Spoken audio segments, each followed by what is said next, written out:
예, 학생 여러분 안녕하세요. 예, 대구 경북과학기술원의 식물질과학 전공 김성균입니다. 오늘은 여러 학생들이 RNA 연구 주제를 정할 때 그리고 연구 방향을 설정할 때 유의해야 될 사항들에 대해서 화학 효과를 중심으로 좀 한번 살펴보도록 하겠습니다. 네, 먼저 자율 연구가 뭔지 한번 여러분들 생각을 해봐야 되는데 어, 이 과제 연구라는 것은 자신의 관심 분야를 공부하기 위해서 자율적으로 연구를 하는 그 소그룹의 학생 프로젝트를 말하는데 여기서 얘기하는 이 자율 연구라는 건 뭐냐? 여러분들은 그룹으로 주로 많이 하겠죠. 그룹이 문제를 찾아보고 그다음에 자신들이 알고 있는 지식이나 기술을 적용을 해보거나 아니면 또 공부를 더 또 하겠죠.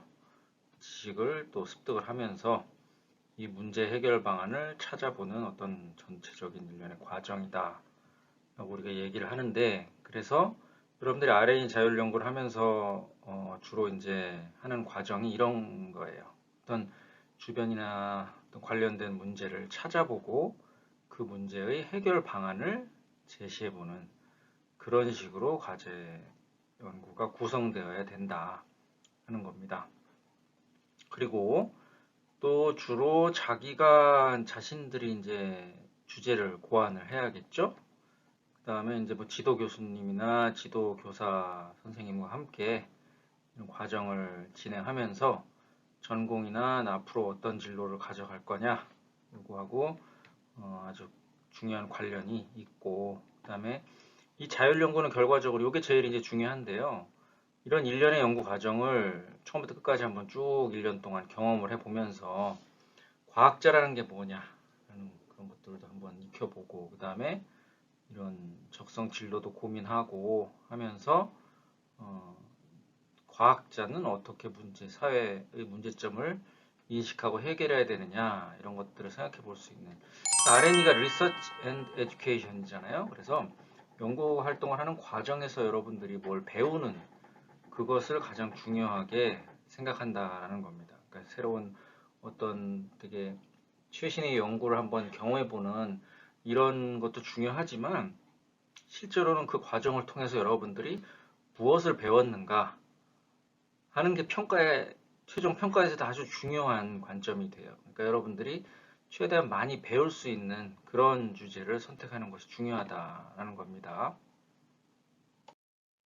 그래서 주제를 선정할 때 제일 중요한 게 팀을 구성하는 거죠. 예. 보통은 주제를 놓고 팀을 이제 구성을 하는 경우가 많은데 사실은 그것보다는 관심 분야를 먼저 탐색을 하고, 이런 관심 분야가 일치하는 학생들 간의 그룹이 먼저 짜여지는 것이 좋습니다. 왜 그러냐면 여러분들이 이제 고교생이다 보니까 실제 내 관심 분야가 어떤 쪽이냐라는 거를 세부적으로 잘 알지 못하는 경우가 많고, 또 학문 분야, 그러니까 화학이라고 치면 화학에 어떤 대주제들이 있는지 이것도 잘 모르겠죠. 여러분들 어떤 연구 분야들이 있는지 이걸 미리 파악하는 것도 상당히 중요합니다. 그래서 여러분들한테 이런 연구 주제, 구체적인 연구 주제가 아니라 이런 대주제가 어떤 것들이 있는가라는 거를 카테고리별로 여러분들한테 알려주는 게 중요하고, 오늘 여러분들한테 좀 얘기를 해줄 겁니다, 제가.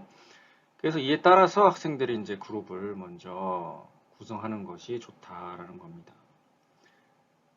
연구 주제를 먼저 정하고 팀을 구성하는 경우에는 주로 주제를 이제 제안하는 친구가 정해져 있겠죠. 그러다 보니까 팀원 전체의 의견이 반영되기가 어려워요. 그러니까 대주제에서부터 연구 주체를 도출하는데 많은 친구들의 의견이 반영이 돼서 만들어지는 것이 중요하다는 얘기죠. 그래서 제가 추천하는 것은 대주제별로 우선 팀을 먼저 구성을 하고, 그 다음에 각자 이제 관심 연구 분야가 있겠죠. 그런 관심 연구 분야를 얘기하면서 연구 주제를 이제 서로 의견 조율을 해가면서 주제를 최종적으로 결정하는 그런 과정을 거치는 것이 좋다라고 이야기하고 싶습니다. 자, 우선 화학 분야에 어떤 학문 분야와 대주제들이 있느냐, 요거부터 이제 볼 텐데, 화학자들이 얘기하는 화학의 학문 분야는 이렇게 6가지 정도가 돼요. 분석화학, 생화학, 유기화학, 무기화학, 물리화학, 고분자화학, 환경, 뭐 식품, 뭐 많죠. 예, 그거는 응용 분야에 속하는 겁니다. 그래서 여러분들이 두 개를 동시에 생각을 해봐야 되는데, 어, 저 같은 경우에는 무기화학을 전공했지만 그걸 베이스로 해서 환경화학을 하고 있어요. 그러니까 학문 분야, 응용 분야는 조금 다른 개념입니다.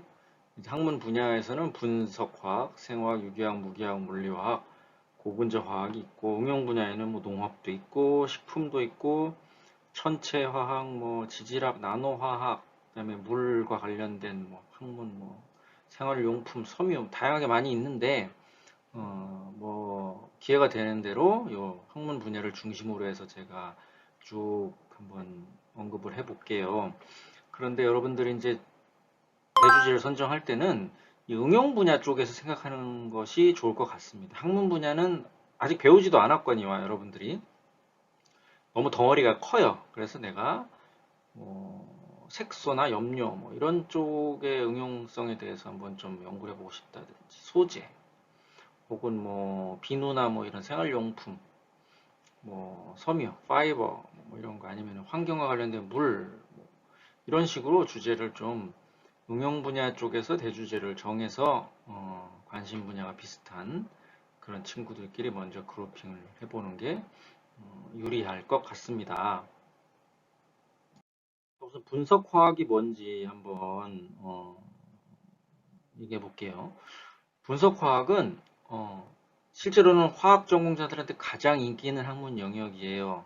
전공하고 나면 가장 취직도 잘 되고 좋은 그런 분야라고 얘기할 수 있습니다. 왜 그러냐면 이런 학문이에요. 물질의 구조와 성분에 대해서 정보를 얻어내고 가공하고 이를 유통하는 과학이다.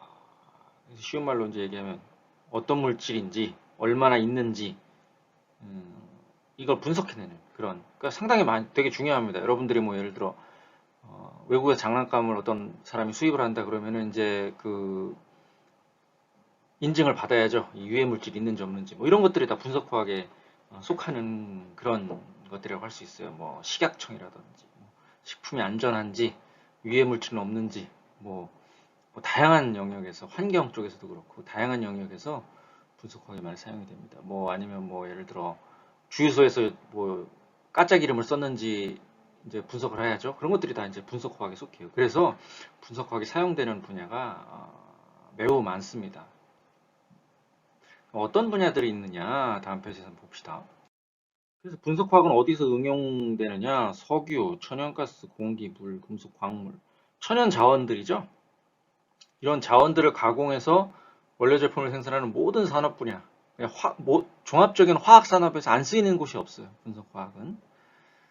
뭐 예를 들면 뭐 이런 소비자 제품 우리가 생활용품이라고 하죠. 이런 제품들을 만드는 그런 산업에서도 많이 사용되고 농업, 식품 이런 데서 얼마나 안전하냐, 이 농약은 얼마나 위험하냐, 이 식품은 먹어도 되냐 안 되냐, 뭐 그리고 법적인 규제를 하는 그런 쪽에서도 많이 사용이 되고 석유화학에서도 많이 사용이 됩니다. 석유화학은 우리는 석유화학 얘기하면 뭐 그냥 석유를 이렇게 땅에서 시추하는 뭐 그런 것만 생각하는데 이렇게 다양한 이게 세 가지 분야로 우리가 나눌 수 있어요. 석유화학을 업스트림은 탐색 그리고 생산, 그러니까 석유를 생산하는 분야, 뭐 외국의 유전이나 이런 데서 그 석유를 퍼올리는 뭐 그런 분야를 업스트림이라고 하고, 그럼 이거 화학에 속하냐? 지질학 아닙니까? 그렇게 얘기할 수 있는데 여기서도 화학이 많이 필요해요.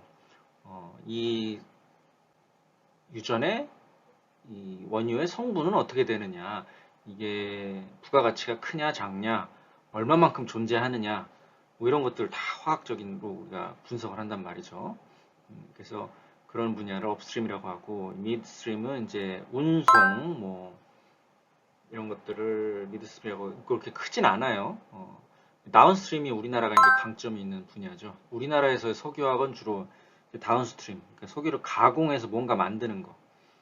그래서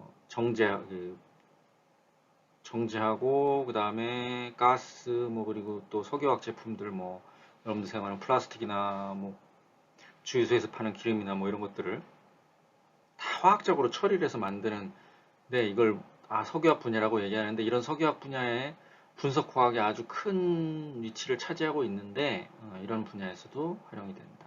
그다음에 의학에서 규제 관련 검사, 안전성 검사, 모니터링 그리고 또 마케팅 이런 쪽에 이제 또 분석 과학자들이 많이 필요하고 학문적으로는 이제 새로운 지금까지 알려지지 않은 이렇게 분석해 보니까 더 쉽게 분석할 수 있더라. 새로운 기술 개발 연구를 하거나 연구소에서 또 다른 학문 연구자들이 어떤 실험을 했으면 그 실험 그 결과물을 분석해 줘야겠죠? 그런 업무를 지원해 주는 그런 일들을 하는 게 이제 분석 과학의 응용 분야가 되겠습니다.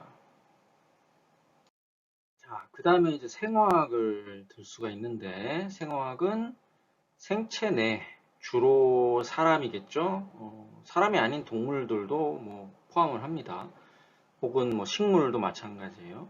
화합물의 구조, 많은 화합물이 있죠. 뭐 식물 같으면 뭐 광합성을 하는 엽록소도 있고, 뭐 우리 몸의 여러 단백질들의 효소나 뭐 여러 가지 그런 구조, 성분, 그리고 어떤 화학 반응이 일어나는가 우리 몸속에서 뭐 신경 전달하는 데 아세틸콜린이라는 화합물이 뭐 어떻게 화학 반응을 일으키느냐 뭐 이런 것들을 연구하는 학문입니다. 그 생화학은 유기화학, 무기화학, 물리화학 이 융합된 학문이라고 우리 얘기할 수 있는데 생명체가 어떻게 에너지를 얻고 유전종이 어떻게 유전되고 질병이 어떻게 일어나는지 이걸 알아보는 그런 과정에서 융합적으로 탄생한 학문이다. 그 세부 분야는 분자생물학, 유전화학, 신경화학, 생무기화학, 생유기화학, 생무기화학. 복잡한데 분자생물학이 이제 몰레큘 레벨에서 뭐 생물의 어떤 분자 거동을 살펴보는 게 분자생물학이라고 하죠. 유전학, 신경화학은 신경전달 뭐 이런 쪽에 대해서 공부하는 거고 생무기화학은 우리 몸속에도 무기물이 많이 있습니다. 뭐 효소를 비롯해서 그런 것들을 이제 미믹한다든지 뭐 여러 가지 반응을 살펴보는 생유기화학은 생체 내 유기물들을 어떻게 합성할 거냐 뭐 이런 거. 글씨가 두 번 나왔네요. 생무기화학은. 그래서 생화학은 어떤 분야에서 많이 응용이 되느냐? 생명공학 뭐 대부분의 뭐 우리가 알고 있는 바이오 리서치 하는 회사들이 다 생명공학 쪽이죠. 생명체와 관련된 생체 반응을 이용해서 어떤 프로덕트를 만드는 응용 학문이다.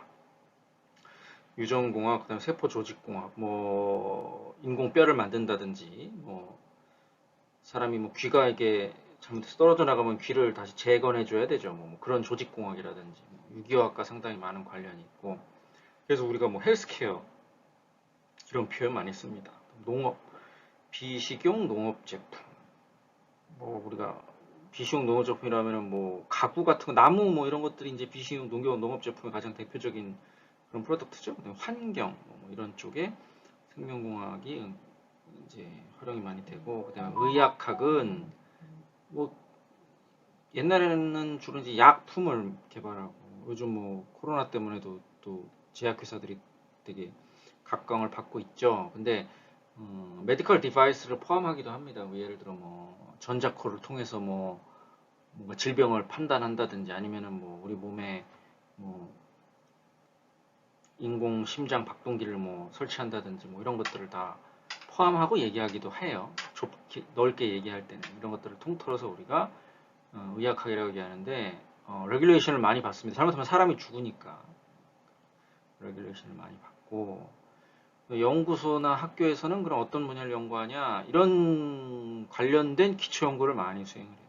새로운 기술을 제안한다든지 어떤 새로운 생체 내 반응을 알아낸다든지 뭐 새로운 조직공학에 사용할 수 있는 소재를 개발한다든지 이런 것들은 연구소나 학교에서 많이 개발을 하고 있죠. 그래서 요즘 아주 각광을 받고 있는 분야이기는 합니다. 그런데 이제 문제는 제약이 많아요. 그러다 보니까 여러분들 수준에서 아주 심도 있는 의학학이나 뭐 이런 쪽 연구를 하기가 상당히 어렵습니다. 뭐 우리가 동물을 실험할 수 있는 동물을 구하기도 어렵고, 또 그 동물을 가지고 실험을 하려면 또 윤리적인 문제가 있을 수도 있고, 뭐 예를 들어 뭐 암과 관련된 일을 한다 그러면 이 암세포 같은 것도 어떻게 평가할 거예요? 뭐 항암 물질이나 이런 것들 평가라든지 뭐 여러 가지 이유로 좀 제약을 많이 받는 분야 중에 하나라고 할 수 있죠. 좀 어렵다고 볼 수 있죠. 고교 수준에서 진행하기가. 자, 그럼 유기화학은 탄소를 포함하고 있는 화합물의 구조, 성질, 반응 제조법을 연구한 학문이다. 뭐 생체 내 그 아주 예전에 올게닉 케미스트리라는 분야가 이제 시작될 때는 생체 내에 있는 어떤 물질들만 얘기하는 거였는데, 뭐 여러분들 잘 알고 있을 겁니다. 요소라는 물질을 인공적으로 합성하게 되면서 이제 탄소와 관련된 많은 탄소화물도 포함하는 영역으로 확장됐다. 그래서 요즘 최신 유기화학이라 하면 새로운 어떤 유기 반응이나 화합물을 만드는 방법론 뭐 이런 것들, 혹은 뭐 알려져 있는 어떤 양료활성을 지닌 물질을 합성하는 어떤 루트를 개발한다든지 뭐 이런 쪽의 일들을 많이 하죠. 어떤 물질이 유기화합물이냐? 탄소와 그 친구들이라는 표현을 쓰는데, 탄소 주변에 주기율표에 뭐 산소 있고 질소 있고 황 있고 뭐 이런 친구들 있죠. 셀레늄이나 뭐 몇 가지 있고 뭐 탄소 주변에 있는 그런 원소들까지 함께 포함하고 있으면서 주로 탄소로 이루어지는 그런 화합물들을 우리가 통칭해서 유기화합물이라고 얘기한다. 응용은 뭐 의약학, 석유화학, 식품, 폭발물, 페인트, 화장품, 다양한 영역에서 이 유기화학의 학문이 이용이 됩니다. 몇 가지 이제 보면 생명공학에서 아까 앞에서 얘기한 것처럼 생명공학에서도 많이 응용이 되는데 유기화학의 지식이 많이 필요하고요. 대부분의 화학공학, 우리가 얘기하는 케미컬 인더스트리가, 케미컬 엔지니어링의 인더스트리가 주로 유기물들을 다루죠. 우리가 쓰는 뭐 고분자 제품이라든지 플라스틱이라든지 다 유기물입니다. 그래서 유기화물이기 때문에 유기화학적 지식이 많이 필요하고, 석유화, 의약학, 양리활성을 지닌 물질들 대부분 뭐 유기화합물이죠. 그 연구소나 학교에서는 또 어떤 일들을 하느냐? 새로운 유기반응 관련 이론, 그래서 뭐 알려지지 않았던 그런 새로운 어떤 유기반응 경로를 개발한다든지, 그렇게 알려진 경로를 통해서 뭐 어떤 항암물 효과를 지닌 물질을 싸게 합성할 수 있는 방법을, 루트를 개발한다든지 뭐 이런 일들을 하죠. 그 다음에 무기화학. 네, 무기화학은 금속 원소, 미네랄이라 하면 이제 이온 화합물이죠. 유기금속 화합물은 금속과 유기물, 탄소가 같이 포함된 물질들, 이런 것들을 우리가 통칭해서 무기화합물이라고 얘기하는데, 이런 물질을 성질을 다루는 학문이다. 특히 탄소하고 금속을 같이 포함하고 있는 그런 화합물들이 있어요. 여러분들 고교 과정에서는 많이 다루진 않겠지만 이런 화합물들을 유기금속 화합물이라고 얘기를 합니다. 그러니까 금속이 관련되면 이제 상당히 특이한 화학적인 성질을 보이는데, 이런 것들을 우리가 무기화학이라고 얘기한다.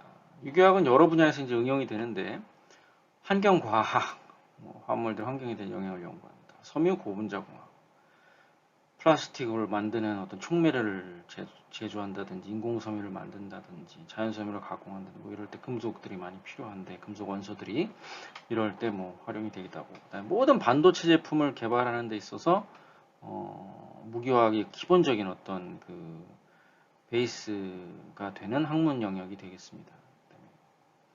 금속, 광업, 원료 광물을 가공해서 어떻게 정제할 것이냐, 합금을 어떻게 만들 것이냐, 어떻게 만들면 가볍고 튼튼하게 될 것이냐, 뭐 이런 것들을 연구하는 그런 학문이고, 또 색을 어떻게 만들 것이냐, 주로 색이 나오는 물질들은 무기화합물의 경우가 많이 있습니다.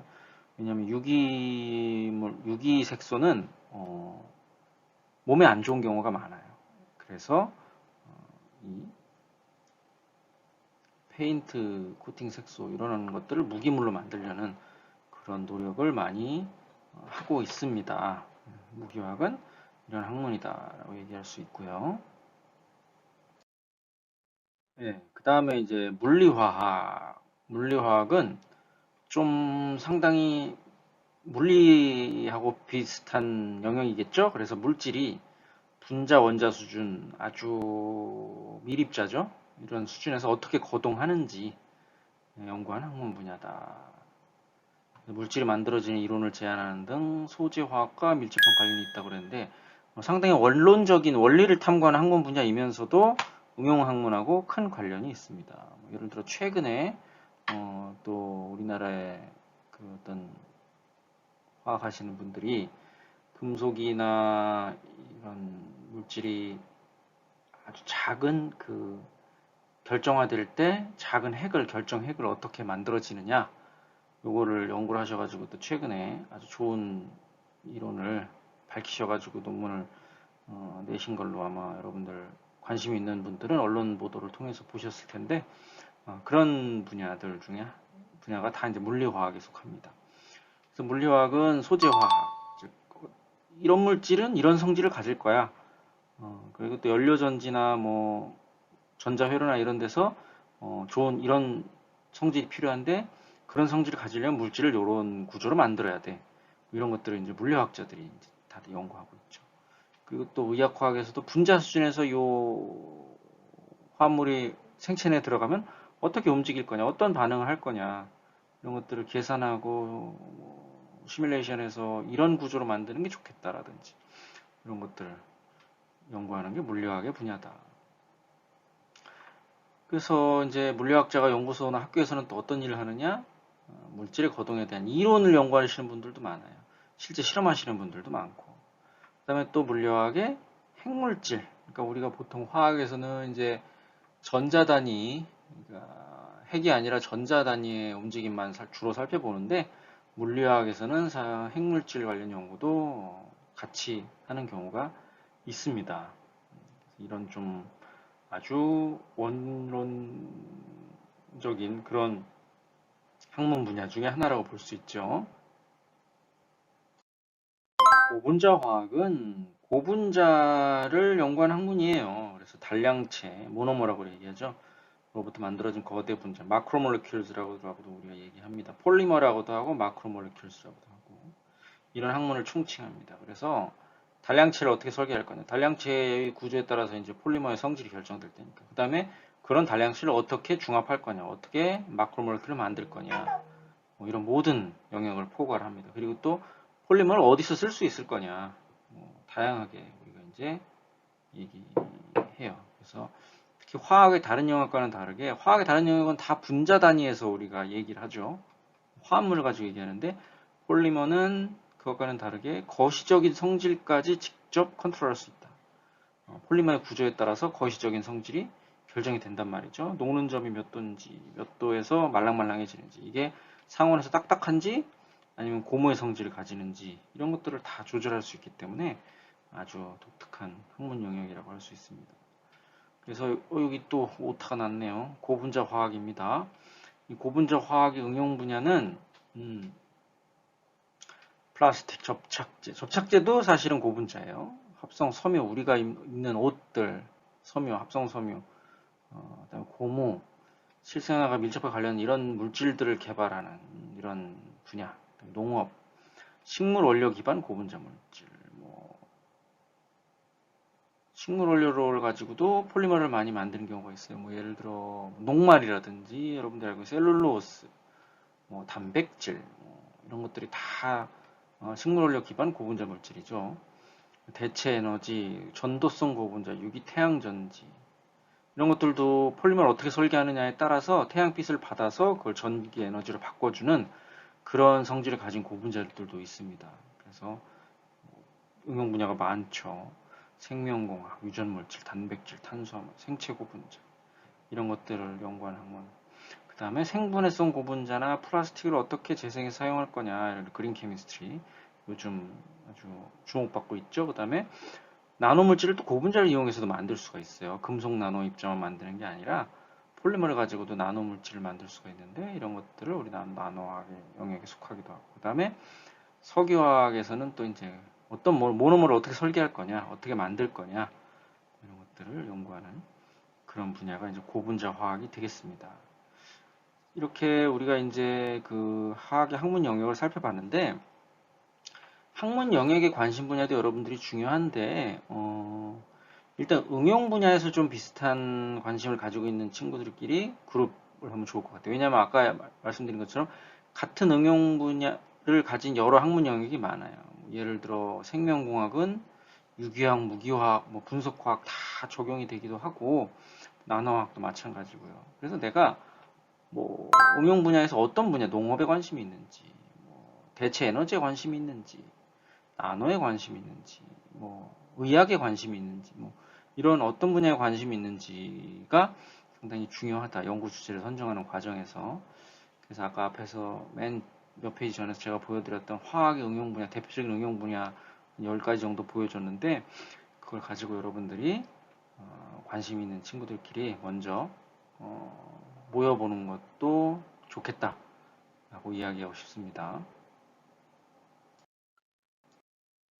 자, 유의할 사항. 연구 주제는 과학적이어야 된다. 알려진 과학 사실들에 대한 충분한 이해가 필요하다. 여러분들 어떤 과학적인 이론들 있죠. 보일의 법칙, 샤를의 법칙, 다양하게 있죠. 그런 것들에 대한 충분한 이해가 필요합니다. 그래서 많이 알아야 됩니다. 과학적인 어떤 사실들에 대해서. 많은 친구들이 도출한 연구 주제가 과학적이지 않은 경우가 많아요. 뭐 예를 들면, 뭐, 이런 거죠. 어떤 물질이, 태닝, 제가 본 것 중에 재밌었던 것 중에 하나가, 동물이 그 사람 피부에 이렇게 바르면, 그, 태닝을 막아주는, 그러니까 살이 타는 걸 막아주는 뭐 그런 물질을 찾겠다고 하는데, 그 실험을, 사람 가지고 할 수는 없잖아요. 그러니까 죽은 동물 가지고 사용을 했단 말이죠. 근데 죽은 동물 몸 안에서 그런 메타볼리즘이 일어날 리가 없죠. 화학 반응이 일어날 리가 없죠. 죽은 동물의 그 살은 썩겠지. 그래서 연구 자체가 과학적이지 않은, 그리고 그 실제 사람 피부로 했다고 한들 사람 피부의 색을 우리가 과학적으로 얼마나 변했는가 이거 평가하기 어렵습니다. 재현이 안 되겠죠. 되게 정성적이 될 수가 있죠. 이런 주제들은 그렇게 적절하지 않다는 겁니다. 그리고 이미 알려진 과학적 사실을 이용해서 여러분들 활동에 적용해보는 수준, 새로운 이론을 여러분들이 찾아내기는 어렵겠죠. 짧은 기간 동안에. 물론 뭐 진짜 그런 일들이 벌어질 수도 있죠. 뭐 불가능한 건 아니겠지만 대부분의 경우 우리가 통상적으로 얘기하는 경우에 짧은 기간에 R&D 연구에서 어떤 새로운 아주 팬시한 그런 것들을 하기는 어렵고 내 활동에 알려진 과학적인 사실을 실제 적용해보고 아 진짜 이렇게 되는구나 하는 수준이 적절하다라는 거예요. 그 연구 주제는 주제만 듣고도 이해하기 쉬워야 돼요. 방향을. 그래서 이게 뭘 하겠다는 거지? 너무 어려우면 연구 방향을 정하기도 어렵습니다. 왜냐하면 여러분들 잘 모르잖아요.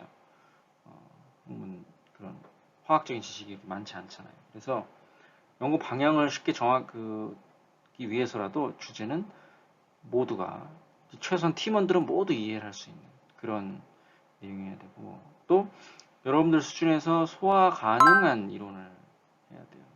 이론을 이해하지 못한 연구는 연구가 아니라 실험 연습일 뿐이에요. 예를 들어 뭐 많은 친구들이 이제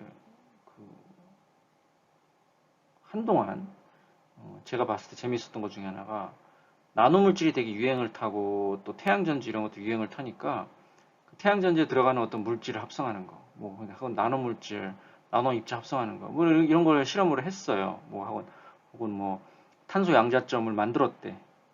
이거를 만든 화학 반응의 그 원리를 이해를 못하고 있어요. 대부분은 이해를 못합니다.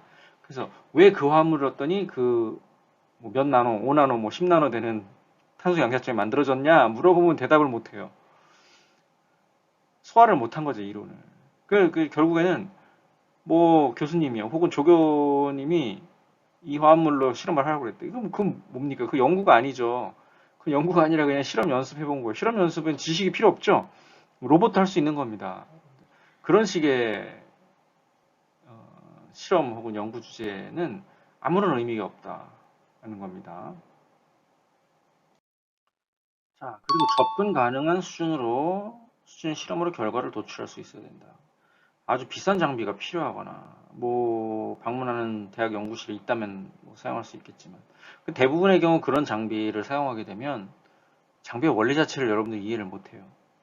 이거 상당히 중요한 겁니다. 내가 사용하는 어떤 측정기구나 장비는 원리를 여러분들이 완전히 이해를 해야지 되는데 그렇지 않은 경우가 많고 그러면 뭐 하는 의미가 없죠. 그냥 나 사용해봤다, 그거 한번 써봤다, 나노 입자 몇 번 합성해봤으니까 나는 나노과학 해봤다, 뭐 이렇게 얘기합니다. 원리는 하나도 모르는 상태에서 템을 찍고 샘을 전자현미경 사진을 찍어봤다, 원리가 뭔지도 모르면서 그렇게 한다는 거죠. 아무런 의미 없습니다. 혹은 아주 위험한 물질, 방사성 물질, 뭐 생물학적으로 아주 위험한 물질 이런 것들을 쓰는 실험들 어렵습니다. 준비된 공간에서 해야 되는데 여러분들이 1년 내내 대학 연구실 방문해서 실험할 수 있는 건 아니죠. 학교에서도 실험을 해야 될 경우가 많이 있겠죠. 그렇기 때문에 이런 위험한 물질이 있는 이런 실험은 별로 좋지 않다는 겁니다. 그럼 주제의 크기가 적절해야 된다. 여러분들이 1년 단위로 연구를 진행하니까 수개월의 과정을 통해서 원하는 결과, 뭐 원하지 않더라도 이게 내 가설이 맞는지 틀린지 알 수 있는, 즉 결과를 도출할 수 있는 그런 사이즈의 연구 주제여야 된다. 그리고 또 주제를 선정할 때 마지막으로 이게 제일 중요할 수도 있어요. 지도 교수님의 도움을 받아야 됩니다. 왜냐하면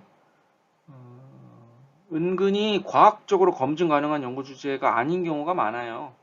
많은 친구들 같은 경우 이게 과학적으로 검증 가능하려면 과학이라 하면 재현 가능해야 되고 항상 누가 실험하더라도 똑같은 결과가 나와야 되고 그랬을 때 우리가 과학적 사실이라고 얘기하는데 거기에 정성적인 어떤 평가 이런 것들이 반영되면 어렵다는 거죠. 뭐 예를 들어 뭐 반의 모든 친구들이 뭐 땀 냄새를 느끼지 못하게 하는 뭐 어떤 방법을 개발하겠다. 뭐 땀 냄새를 죽일 수 있는. 근데 이런 건 과학적인 게 아닙니다. 왜냐하면 사람마다 다 후각이 다르죠. 그러니까 이런 주제는 그렇게 적절한 주제가 아니에요.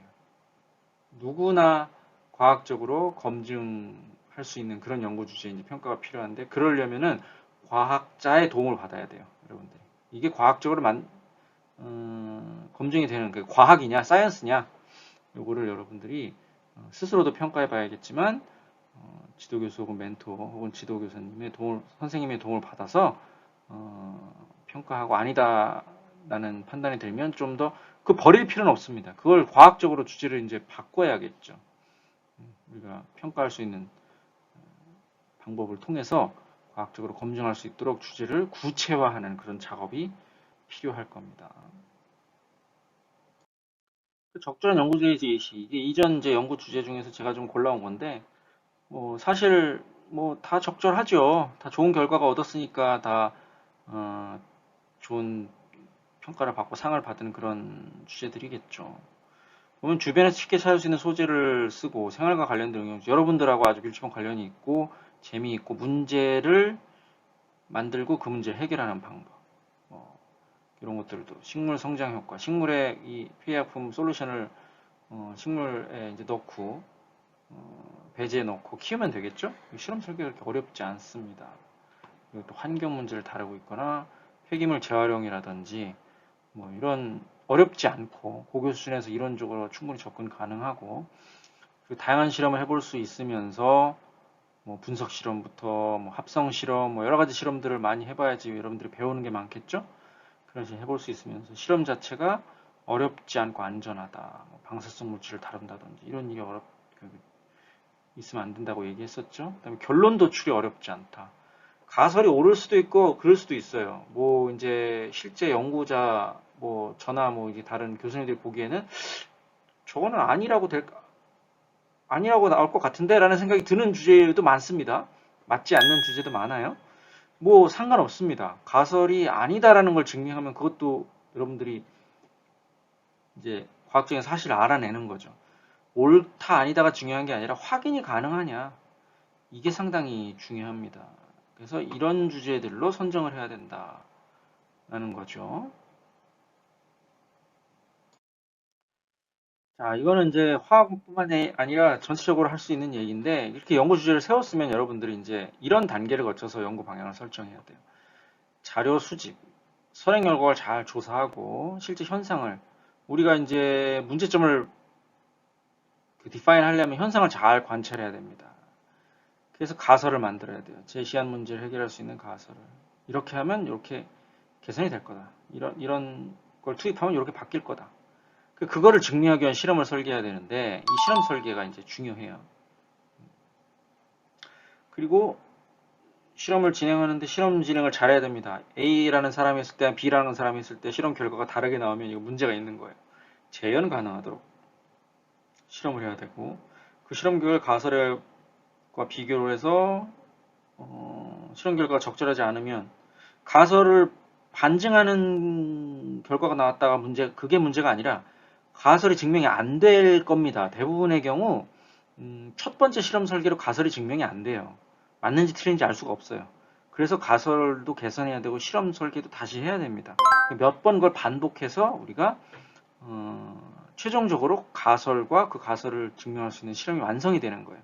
그래서 이 과정을 반복하면서 결과를 얻어내고 이 가설이 참이다, 거짓이다 증명이 되면 연구는 완성되는 겁니다. 이런 과정을 이제 거쳐서 연구를 진행해야 돼요. 그리고 이런 과정을 진행할 때 여러분들이 멘토 지도 교수님한테 이런 것들을 요구해야 되는 겁니다. 가설이 과학적인로 수립됐냐? 이게 과학적인 가설입니까? 아니면 그냥 정성적인 얘기입니까? 이걸 제3자, 그러니까 여러분들이 아니라 과학자, 지도교수 입장에 생각을 해봐야 된다는 얘기죠. 이런 걸 물어보고, 그 다음에 실험을 수행할 때 변인 조작 및 통제를 하는 방법. 변인 조작, 통제, 이게 정말 어려워요. 어제와 오늘의 습도가 다르고 온도가 다르죠. 그래서 변인 조작 통제, 실험을 많이 본 사람이 실험을 잘하는 이유가 요 변인 통제를 잘하기 때문에 그렇습니다. 실험을 못하는 사람들은 열심히는 하는데 결과가 안 좋아. 왜? 매번 조건이 바뀌어. 그러면 좋은 결과를 얻기가 어렵죠. 해석이 안 되는 겁니다. 이러면 몸만 힘든 거죠. 결과를 어떻게 해석할 거냐? 미비한 데이터가 뭐냐? 실험을 뭘 더 해야 되냐? 이런 것들. 그 다음에 또 과학자 집단은 그 논문을 보고하는 방법론이 정해져 있습니다. 과학적으로 리포트하는 방법이. 그래서 이거를 어떻게 해야 됩니까? 이런 부분에서 이제 멘토의 도움을 여러분들이 적극적으로 요구를 해야 된다라는 거죠. 이게 이제 이 과정에서 연구를 통해서 이 멘토, 즉 과학자죠. 과학자에게 이런 것들을 배우는 거. 이게 바로 R&E의 리서치 앤 에듀케이션의 궁극적인 목표라고 할 수 있습니다. 네, 오늘 이야기 마무리해 보겠습니다. 여러분들 잊지 말아야 될 거는 요 R&E라는 프로그램이 아주 멋진 연구를 뭐 해본다 뭐 이런 것보다는 아주 기본적인 그런 연구 활동을 수행해 보면서 연구는 어떻게 하는 건지, 연구자가 어떤 일을 하는지 이런 것들에 대해서 경험해 보는 거, 배우는 거 이게 여러분들 중요하다는 겁니다. 그래서 주제를 막 최첨단 이런 걸 잡는 것도 뭐 중요하지만 더 중요한 것은 여러분들 R&E를 통해서 내가 뭘 얻고자 하느냐 이걸 잊지 말아야 된다는 거고요. 여러분들 화학 R&E를 하려고 화학을 공부하려고 하는 친구들이니까 한 가지 얘기하고 싶은 것은 화학은 물질의 거동을 다루는 학문인데 사실 물질의 거동을 다루는 학문은 물리도 그렇고 화학도 그렇죠. 그런데 물리는 물질의 거동을 어떤 단순한 규칙화시키려는 그런 학문이라면 화학은 있는 그대로 이해하려는 그런 특징이 있습니다. 그래서 화학은 복잡하죠. 외울 것도 많고. 왜냐하면 그 자연현상을 그대로 받아들이기 때문에 그래요. 그대로 이해하려고 하고. 그래서 이건 왜 이러냐 보다는 이건 이렇고 저건 저렇다. 라는 식으로 얘기하는 경우가 많습니다. 그래서 보통 법칙이라는 표현이 교과서에 잘 등장을 안 해요. 물리에서는 법칙이라는 마뉴얼의 법칙, 뭐 이런 법칙이 많이 나오는데 화학 교과서에서는 규칙이라는 표현이 많이 나옵니다. 즉 예외가 많다는 거죠. 그리고 그런 예외를 다 인정을 해요. 여러분들이 실험을 할 때도 생각했던 것과 다르다라고 그런 일들이 자주 일어날 텐데 그 화합물마다 다 성격이 조금씩 다르다는 거죠. 같은 애시드라도 성질이 다 다르고 같은 금속이라도 성질이 다 다르고, 그래서 사용하는 화합물이 어떤 화합물이냐에 따라서 여러분들이 항상 주의를 기울이고 사용해야 된다는 그런 특징이 있다라는 거. 그리고 연결된 이야기인데 화학 실험실에서 항상 위험한 일이 자주 발생할 수 있습니다.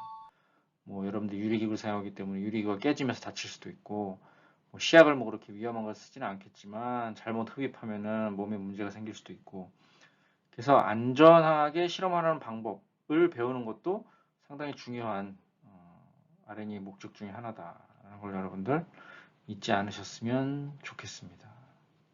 예, 그래요. 오늘 좀 긴 시간 동안 이야기했는데 여러분들 R&D 주제를 선정하는데 그리고 1년 동안 진행하는데 도움이 되었으면 좋겠습니다. 예, 오늘 여기서 마치도록 하겠습니다.